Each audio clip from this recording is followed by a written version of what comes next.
Welcome to the third edition of the London Spanish Book and Zine Fair organized by La Tundra magazine. This presentation by Dr. Elizabeth Torrico-Ávila aims to give an account of the state and location of the Ckunza language of San Pedro de Atacama, Chile. The language is spoken by Lickan Antai indigenous community has long been extinct. However, the Atacameneans have set to the task of revitalizing their language since 2010. According to Wikipedia, the last speaker was documenting it in 1949. Please welcome Dr. Elizabeth Torrico-Ávila. Thank you for your presentation. First of all, I would like to thank London Spanish Book and Zine Fair for the invitation and also for giving space to not only Latin American people, culture and lifestyle, but also to their languages, to their indigenous languages that have been pushed aside by the process of colonization, right? So lately, since the 1990s and probably 2008 in Chile, we have been able to rescue or to show people that there are many native languages, not only in Chile, but in the rest of Latin America. And now we're giving voice to those communities who feel represented and identified by their native languages. And especially in Chile, because of this Convenio 169 de la OIT and the Indígena introduced by Patricio Elwin, the former president, Chilean president, we have been able to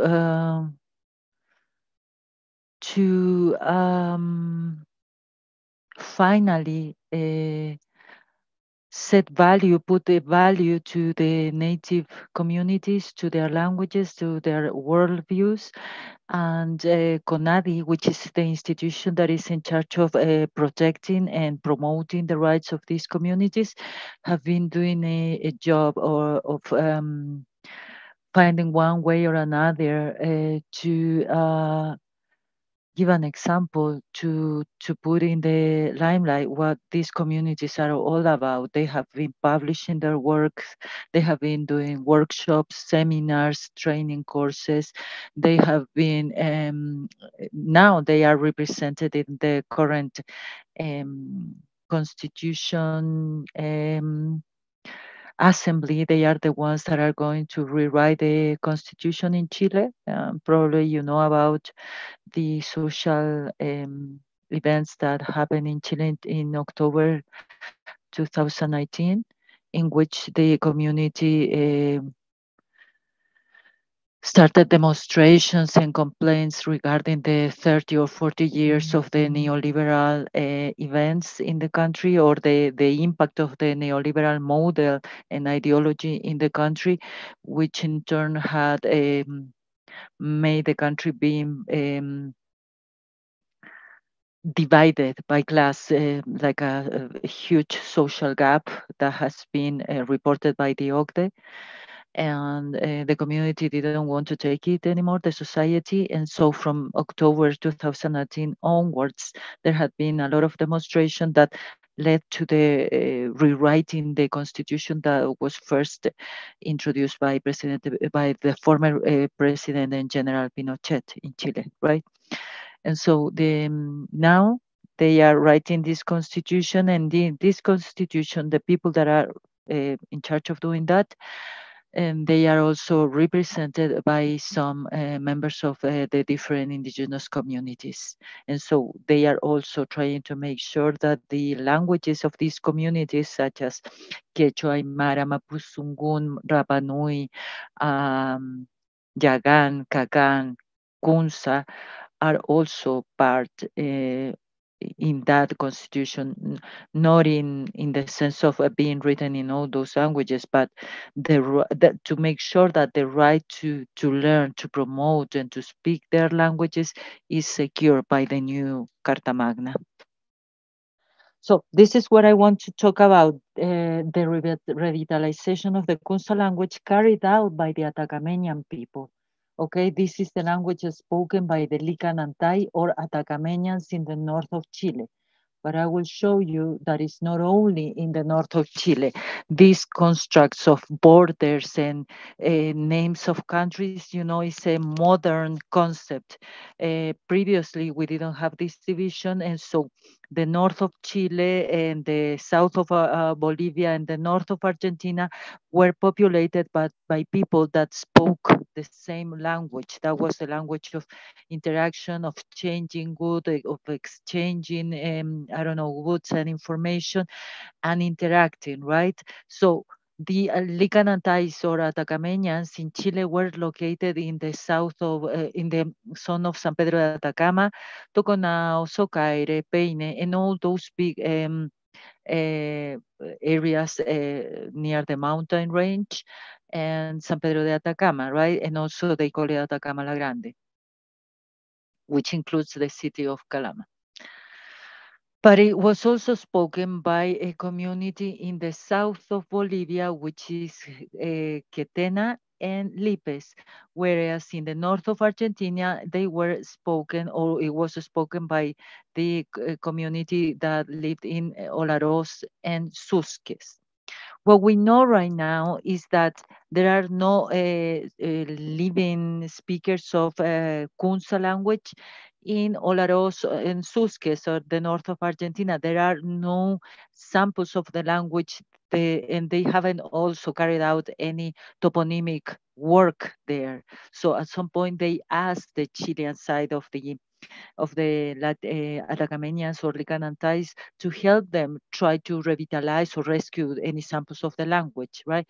But they are probably dealing with that. On the contrary, in the south of Bolivia, there has been already some work since the 2015, 17, somewhere there. And there is a researcher called Freddy Darkaya who wrote a book called the Nación de los Chichas, and he made the work of trying to recollect all the information, all the words, whatever sample of the language he could find in his context. He has been in charge with the Lickan Antai people, with the Consejo Lingüístico, with me and with some other researchers, trying to get some information of how we are doing this job on the side of Chile. And so far, he's done a good job. We have helped each other with this job. But more than a job, it's an activity that helps the community because of part of that the language is part of the identity of the Atacameneans and the natives from Bolivia and Argentina, and it's part of a patrimonial work. And these are the samples that we have today that we have to make sure we do the thorough work, because if there is no final revitalization of the language as a means of communication and interaction, at least we're going to make sure that further future generations are able to access these last samples of the language. So it's more than just writing down dictionaries and toponymic work and probably books and papers of a language. What we are doing here is trying to give a sample or a present for the future generations. Let's go to the next part. So what we know of the language, apart from locating it in the place where it was spoken by different communities of 3 current countries or modern countries, Chile, Bolivia, Argentina, we have, or whatever information we have from the language comes from previous researchers, that thanks to them, we can tell you the story today. We have Fernandez in 2010, as part of his research, PhD research, he came to San Pedro de Atacama to try and find out whatever information of the language we had over here. And so he wrote a paper trying to delineate the languages spoken in the north of Chile. Okay, he divided the timeline into 5 periods, and they are pre-Hispanic period, the conquest, the colony, republic, and current times. And in those times, or in this timeline, he tried to tell the story of which languages were spoken during this time and how come we ended up today with a different language policy. So in the pre-Hispanic period, in the north of Chile, we had two languages, which were Ckunza and Ckan. Ckunza spoken by the Lickan Antai community and Ckan by the Diaguitas, who populate the third and the fourth region of the country, right? And the Ckunza only the whole Antofagasta region, especially the north, the mountain range area. But because of the movement of the communities, we were visited, or two empires from the Peruvian country came down south, and they are the Tiwanaku who spoke the Aymara language, and they came from Ayacucho. And we also have the Inca Empire who came from Cusco and spoke Ckunza. So in this northern area, we had four languages spoken in the linguistic environment. They were Ckunza Ckan originally from these lands, and Quechua and Aymara were also introduced in this context. We had these two languages spoken by these two empires, but they didn't try to impose their languages. These four languages communicated easily, and the communities also could carry on their tasks without further difficulties in terms of language.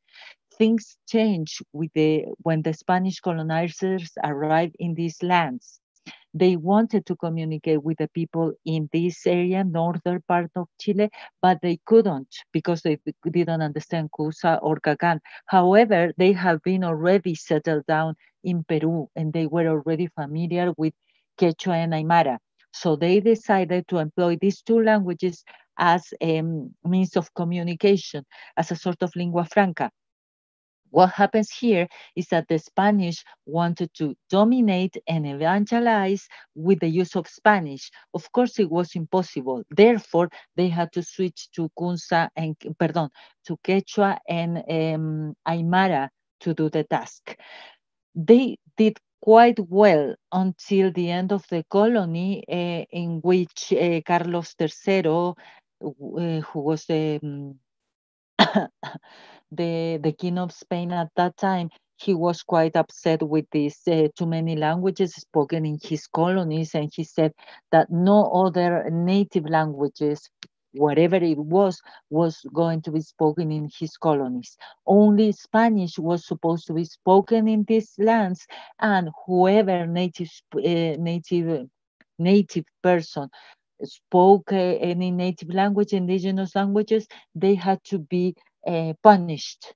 So they were the punishments they received were awful. Okay, there are some files and papers that give account on that. I can only tell you that they were tortured in the main square of the town if they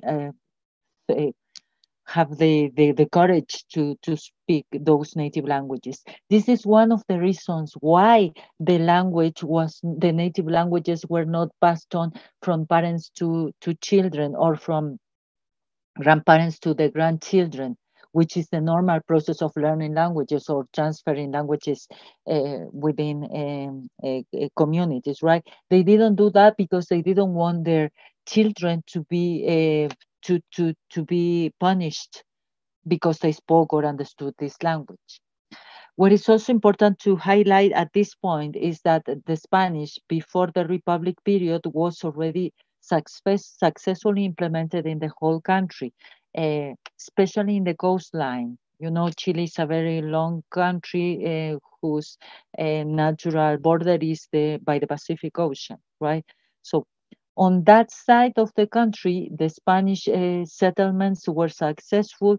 Most people were understanding Spanish and using Spanish without difficulty. However, at the mountain range level, because of the mountain heights and because of the cold weather and the windy environment over there, the Spanish were not successful to implement the Spanish language there.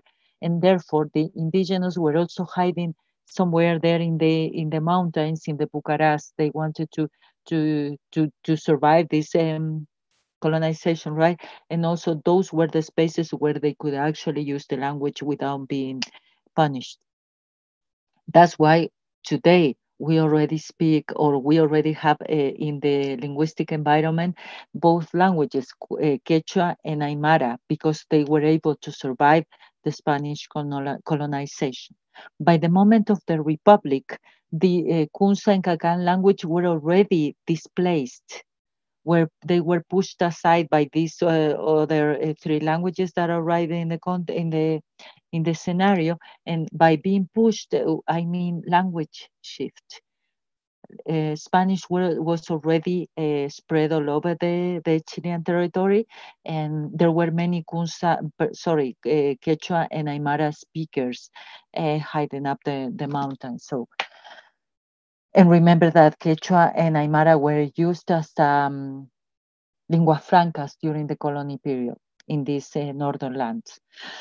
So what happens in the Republic period is that Spanish is a de facto language by the new governors of the country. It was not a official language because there was no assembly, no common decision among, or democratic decision among many people discussing it. It was decided because the persons that were in charge of building this new republic were already Spanish speakers and were educated in this language. Sorry, moving forward to the last period, which is the current period, what we have in the country is Chilean language being spoken all over the country. It's the language of administration and education. We also have a few languages that survive the language the process of colonization, and arrive to this day being as a process of bilingualism. For instance, you have Mapuzungun Spanish bilingual speakers, also Rapa Nui Spanish, Quechua and Spanish speakers, and Aymara and Spanish speakers, because they are the four communities that have a higher number of native speakers in the country. But today, from the 2003 onwards, Ricardo Lagos, the former president of Chile, helped by his Minister of Education, Sergio Vitar, they introduced a language policy which is called Chile Bilingüe, but they didn't mean Mapuzungun Spanish bilingualism. They meant English, Spanish bilingualism. By that time, 2003, they tried to turn the country, or their goal was to turn the country into English, Spanish bilingual by 2010. And the linguists in the audience might know that goal is nearly impossible. So what happens here is that the introduction of that policy kept pushing aside and setting these native languages in a marked or a less privileged position, because the two privileged languages or languages to be promoted in the country were Spanish and English. And the same policy gave the authority to the Ministry of Education of introducing more languages, more hours of English teaching into the national educational curriculum. But there was no imposition of teaching native languages by then, only English and Spanish. So what happens here is that in the 2000s, because of the Ley Indígena of 1996, if I'm not mistaken, and also by the implementation of the Convenio 169 de la OIT of 2008, the Ministry of Education fell in the obligation of one way or another promoting native languages in the educational system. But it has, on the one side, it's positive, but it has some other dark sides to it, or not very positive sides to it. In the 1996, in the 1990s, sorry, they started a process of interacting with the native communities all of them, the Ministry of Education and the native communities started to design a plan of teaching their native languages into the communities. So they were talking about contents, they were talking about activities, they were talking about the teachers, the multicultural teachers that would do the job. It cannot be any occidentally trained teacher. It had to be a teacher that was part of the native community and also understood the cosmovision of these communities. And so after doing that job from the 90s, in 2000s, they finally implement the first version of this PIB, they call it, Programa de Educación Intercultural Bilingüe, which is Programa Orígenes, the first version of it, which only takes into account the four main languages, native languages spoken in Chile, which are the ones I told you, Mapuzungún, Rapa Nui, Aymara, and Quechua.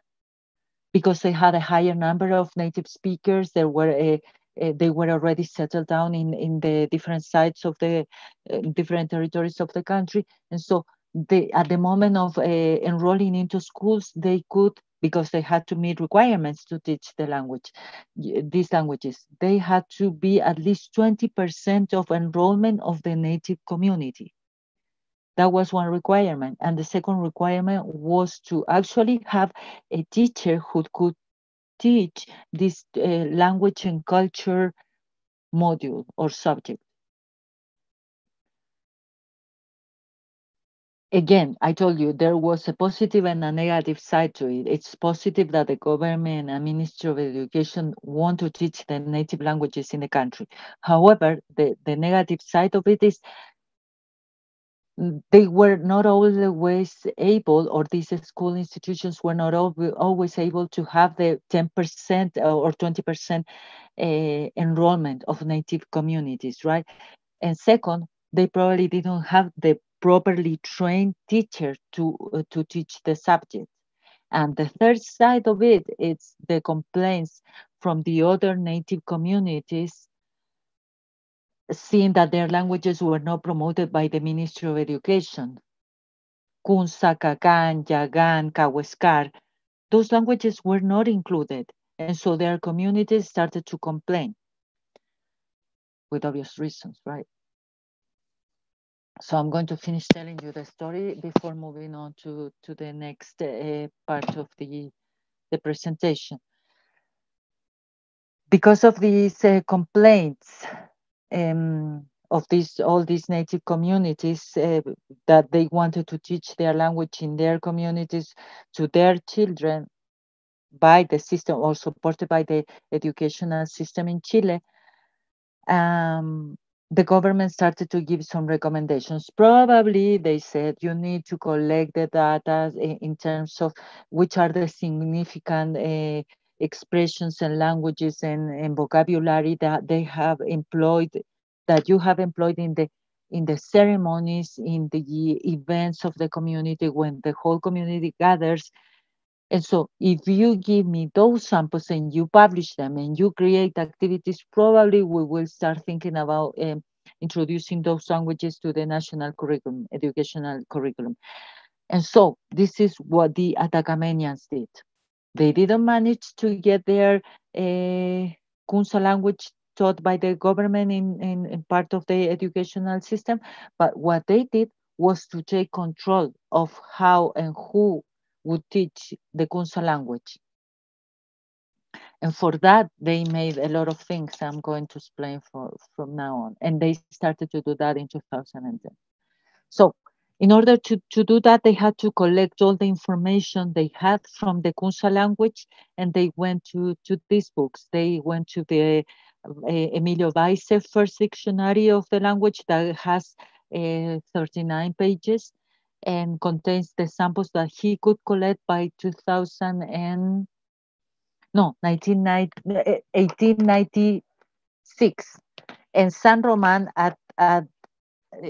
which is another book that is, or another book he published, which is called the Viaje La Tierra de Atacama. And he, in 1890, he also collected some samples of the words. We also have Chudi that managed in 1869, he also managed to collect 41 words. And he said at the time that he had met 200, or he believes there are 200 speakers of the language. Schuller in 1908, he also publishes and collects some words, and he calls these Indians Lickan Antai, and he collects vocabulary of the language. And in 2000, we have the work done by a thesis by the beginning of the century, which is written by Casasas, and he also has like an appendix of vocabulary language. Let's not forget, please, about Greta Mosny in 1954. She also writes down an appendix in her book called Peine, Un Pueblo Atacameño. And in the appendix, he manages to collect a lot of words and expressions of the Ckunza language. The problem we have with all this collection of samples of the language, expressions, words, and the way they use it and how they use it, is that all these travelers that came to Chile spoke different languages. Paise was from Belgium, so his native language was French. And whatever language he collected from the Ckunza, it was already or had traces from the French language. The same problem we have with Greta Mosny. She was she was a native speaker of German. And so when she wrote the samples of Ckunza language, it had traces of German behind it. When Casasas spoke or wrote his appendix of his PhD book, he also did that with the samples of the Spanish language in it, or traces of the Spanish language. Whatever language that comes to, whatever sample of the Ckunza language that comes today to us, it's been marked or has some traces from other European native languages in it. So there are no pure understanding or pure samples of the language at all. Whatever we have today, it has some other nuances. So that's why the Chilean government believes that, and informed, and one of the reasons that they didn't want to transfer to introduce the language into the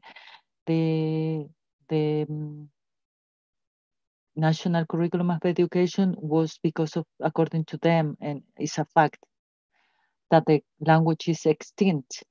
It was already informed by Paise in 1896, and also by San Roman in 1890, and by Greta Mosny in 1954. There are no speakers of the language by then. They said that a few of them were already too old and didn't transfer the language to their children and grandchildren. And I already told you why. They already had learned that if they spoke the language, they would be punished. That's why they didn't do that. And Greta Mosny managed to record a song. Also, it was also done by a researcher from Universidad Austral, Rodriguez. He did that too. But the problem with that, they both recorded a song called Talatur, which is a ceremonial song when they are, when the Atacameneans are working with the lands and with their cattle. The problem is that you have two versions, one spoken by, or one sung by the people from Toconao and the other by the people from Peine. And when you put them together, you realize that there are some differences in the song. In some words, you can actually tell they are Ckunza, but some others are bubbles from another language. They are babbling another language, and you don't know which one. And because it has been transferred they've been singing it from many centuries now, they don't even know whether this is the right version or whether they have the right song with them. And so again, you don't know whether this is actual Ckunza they are speaking. So I told you that there are some authors and the government of Chile and the Ministry of Education believe that the language is dead. And even though the Ckunza, the Atacameneans decided to create their own board or Consejo Lingüístico, their own language academy to teach the language in their community that started in August 2010. All the Atacameneans met and had to give their blessing to the creation of this language academy. And once they did that, it was December 2010. And from then on, they started to carry on many activities to revitalize the language. They train their teachers because they have their cultural, intercultural teachers. They created teaching material. They decided which words were the ones to be taught for their children in their schools. Because they wanted to teach the significant vocabulary, the ones that are also employed in their ceremonies, in their activities of the community. And these are the people that did this job. Wilson Segovia is from Toconao. He is a sociologist. He's also from an Atacamenean, and he trained the school teachers to do the job. They designed the teaching materials. Ronnie Gutierrez has been collecting the language for the last 30 years, and he's been collaborating with not only Atacameneans, but also people from the universities, and making sure the goal was to make sure that they were going to publish the right information, which is then employed by the community. Wenceslao Reyes and Juan Ciares have also been doing this job for many years now, collecting toponymic information and also using the information the notebooks they got from their parents and grandparents to see the information of the Ckunza language and also the Atacamenean history. Thomas Vilca is said to be the last person who was in charge of the last speakers of Ckunza, because he was a shepherd when he was a child, and his grandparents spoke a language that was not Spanish, and he learned this or heard from this from the first hand, right? He heard them speaking, and he's one of the teachers that is teaching the language today in the high school, and also giving some courses and writing down about the Ckunza language. So as I told you, 2010, because of the Ministry of Education, didn't want to include the Ckunza language into the teaching plans of the country. They decided to create their own board, their own language academy. And that was accepted, and it was legally created by December 2010. And this is what they have published so far, because they need to give some products to the Ministry of Education to be allowed to teach the language in their community as part of the educational system or the educational curriculum of the Ministry of Education, right? Remember that they are already teaching the language on their own, and these are the samples of their work. They have published these books. So the one at the top on the left is a toponymic work written by Wenceslao Reyes and Juan Ciares. The one at the bottom on the left side, it's a recollection of all the presentations given by the Atacamenean members of the Language Academy, and they tell the story of what they have done, how they have rescued the language, how they teach the language, how they train new teachers to teach Ckunza, and what they teach. This is their first publication. The one at the top, at the bottom right, is the first publication of this Ckunza academy that contains the vocabulary and expressions they teach. The one at the top right, it's a dictionary of the Atacamenean surnames, and it was published by the government.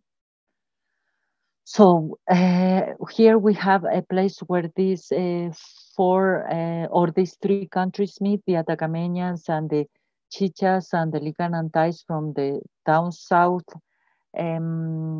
Bolivia, North Argentina, and the north of Chile. The Atacameneans meet, the Lickan Antai meet in a fair called where they exchange products, and it's called Feria del Trueque. And in this fair, they talk about the common issues they have, for instance, language. And in this instance, the Atacamenean Language Academy received a request from the Argentinian side asking for help to rescue the samples of the language they may have in their community. And you asked me where is Ckunza language today? Even though it is considered extinct by the Ministry of Education and the Chilean government, 2021, the Ckunza language is everywhere in the community, San Pedro de Atacama and small villages around. It is in the tourism, it is in the name of the villages, it is in the toponymic names, the name of the volcano there. It is also in the shelves and in the welcoming side of the libraries in Calama and San Pedro de Atacama, and it's also part of their school system in the bulletin board they have. And this is what the Atacamenean board or a language academy and the school teachers and all the Atacameneans have supported this work and have done many things. So they have created a dictionary application for the mobile phone. They have created handbooks for school teachers. They are in the social network. They have a very famous page called Dilo in Ckunza, Say It in Ckunza, which is created by an Atacamenean called Didier, and she's an amazing person. She's also a school teacher. We have training sessions by a local university, Universidad de Arturo Prat, that trains school teachers. We have lessons, Ckunza lessons in primary and secondary level of education. We have textbooks created for the children by the researchers in collaboration of Atacamenean people. They are called Lickan. And many other publications, research publications, and this Ckunza language is talked about all over the world, not only by me, but also by other people. Last week, the Atacameneans did their own activity in which they met and talked for 2 days about what they have done for the Ckunza language. And I think this is what I can tell you by now about the Ckunza language and how it has been rescued, promoted, and revitalized by their people. If you have questions, I think I have spoken too much. Okay, I would like to ask you then, in how many places do you think that is the Ckunza language being taught at the moment? Yeah, it's spoken in these villages in the second region, and also in the capital of the region, Antofagasta, and Calama, other places near San Pedro de Atacama. But I am also teaching it in the third region, which is another big side of the country, and I'm teaching it at the university there. So it's not just small place, so it's spreading out, and there are people trying to learn. In the last course, open course for the community I gave in Calama, in another city, I have 70 students. And this year I have taught 15 students at the university. So there's been quite a lot of interest. It's growing.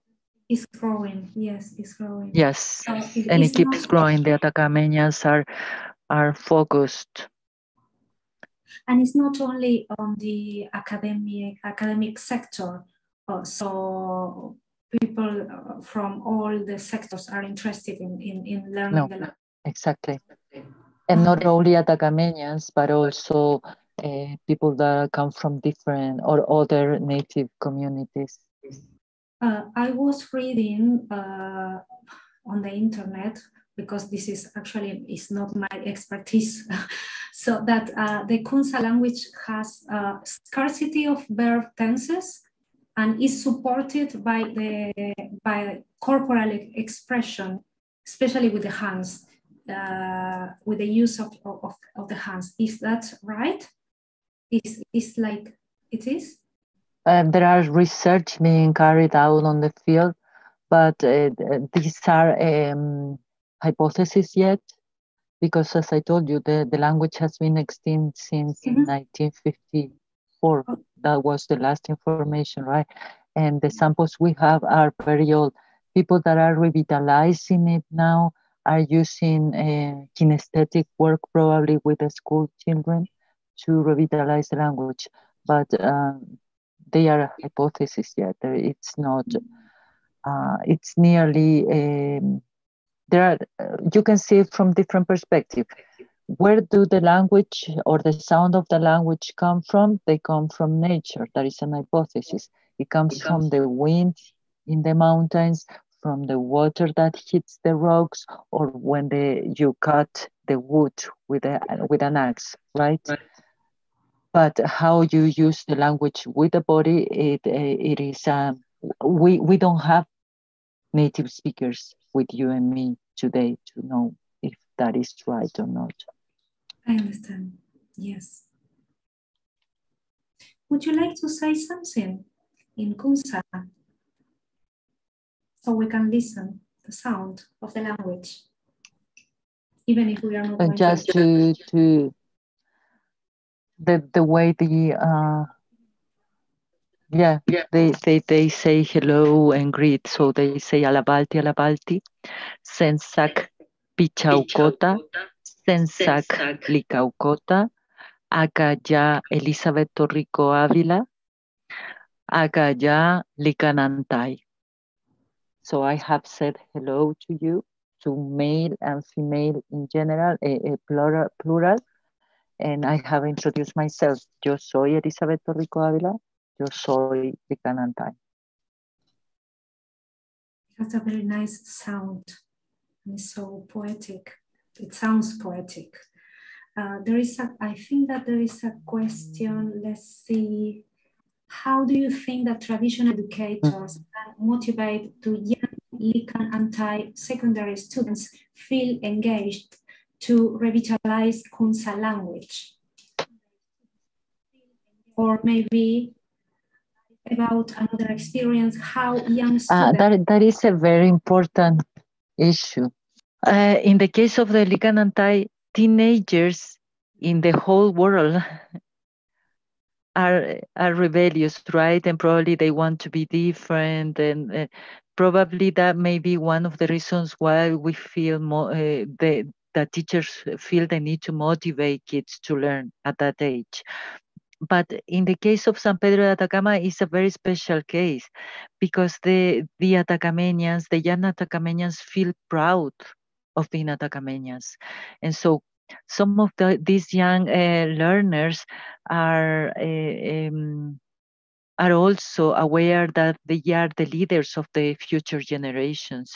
So it's not about only the identity or the pride of being Atacamenean, but also at some point they will be in charge of their communities. So going on that side of the motivation element would be a good starting point. The second one, the Atacameneans have done so many activities to revitalize their language, to promote their language, to show their work, that they should feel part of that. I think one of the things that teachers can do is to make them participate. Try to speak with the organizers of these activities to find the way and the activities to make young learners participate on this promotion of the language. Last week, there was a meeting of the Atacameneans that were talking about Ckunza. I think the next meeting should be young learners to show what they have learned. In San Pedro de Atacama, this is their context, this is their environment. That would be a very good activity. Probably, Sandra, you should try and talk to the school teachers there and organize something. like a school fair, Ckunza school fair. Would be a good idea. Thank you. And Thank you. I really like your comment, Talia.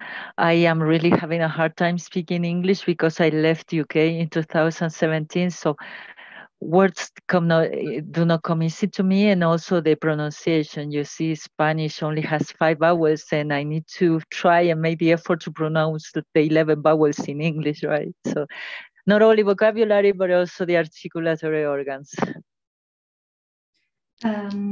Do you want me to read this? This is a question by Talia. Thank you so much for this wonderful talk. When was the first Ckunza? Yes, it's Ckunza, of course. Ckunza dictionary published, and was it published with language preservation in mind? Yeah.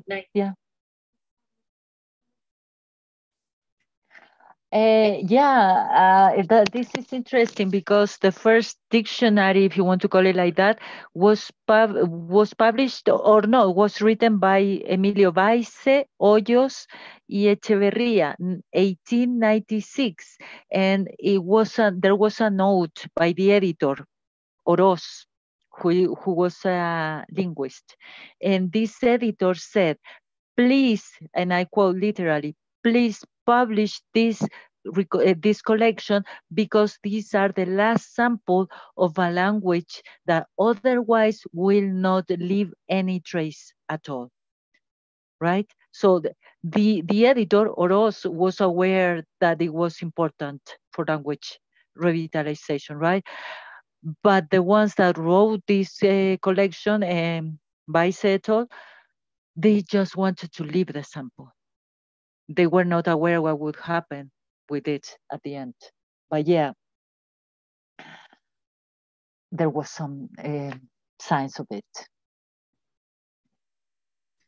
I don't know if there is anybody that would like to send another question. If not, can you tell us where can we find more information? Any website or the university website? Where can we go to see that? There is some everything we have today of Ckunza language is on PDF on the internet. Baize et al. Diccionario de la Lengua Atacameña is on the internet. If you write Ckunza in many ways, it's not only written the way I wrote it. It's also Ckunza. You type those words on the Google and it will take you to the different authors. We have Schuler, Filippi, we also have San Roman. You have all the information on the internet. So if there are language researchers, linguists in the audience, please contact me. I'm free to collaborate. I'm going to leave my email. And I'm happy to help you, to give you more information about the Ckunza. I can give you the references. If you want to do some form of activity, you have some ideas, they are all welcome. We also have Didier Carvajal, Atacamenean. She is the one that is in charge of Dilo en Ckunza, which is a Facebook page that shows images of the Ckunza language, vocabulary, colors, numbers, family members that I usually use to teach Ckunza to my students. So any form or way to teach and promote the language is more than welcome. And again, it's everything on the net. Go ahead, look for it. Thank you. Yeah, I also would like to say hello to Sandra Flores. She was also learning Ckunza with us, and she's probably teaching it. She's also very good at it. Yeah. Thank you, Sandra, for your comments. That's great. All right, I think that if we don't have any more questions, I think that everybody is very happy with this talk, and it made us think a lot. And I think that people is going to be very interested, and they are going to check the websites and the PDF and all the information you gave us today. So I'm going to thank you again for this presentation. It's been a pleasure to listen to you. Thank you very much for this space. Thanks to you. Thank you. I would like to thank the London Book Fair, London Spanish Book and Sign Fair. I also would like to thank the people that came today for their time and their interest. And I hope that there are more activities like this one, so we can, Latinos, communicate and be in touch with each other and support each other. Thank you, and thanks a lot, everyone.